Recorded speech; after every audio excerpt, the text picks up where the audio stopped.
In the middle of this week's Torah portion, we come across an interesting character. We're introduced to the Nazir.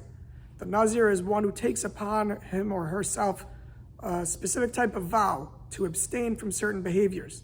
The Nazir cannot drink wine. The Nazir cannot become ritually impure to a dead body. And the Nazir is prohibited from getting a haircut.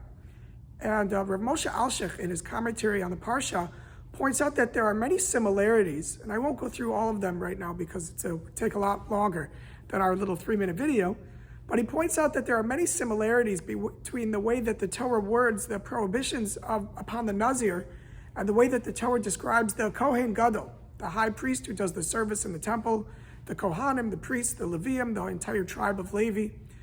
And what Rav Moshe Alshich points out is that there are many similarities between the Nazir and the Kohen.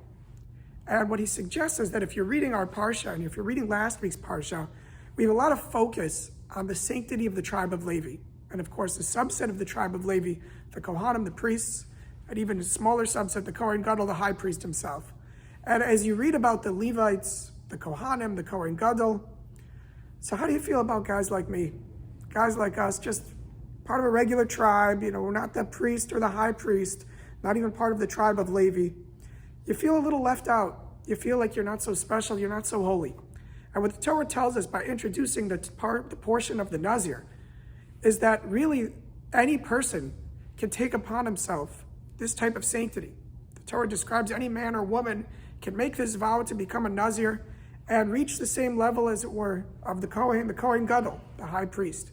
And while we don't encourage or recommend people to take upon themselves this vow of becoming a Nazir, it's an important reminder for us that in Judaism, sanctity is not just how you're born, what you're born with, what tribe you're part of, but really can be a function of the decisions that we make in our lives.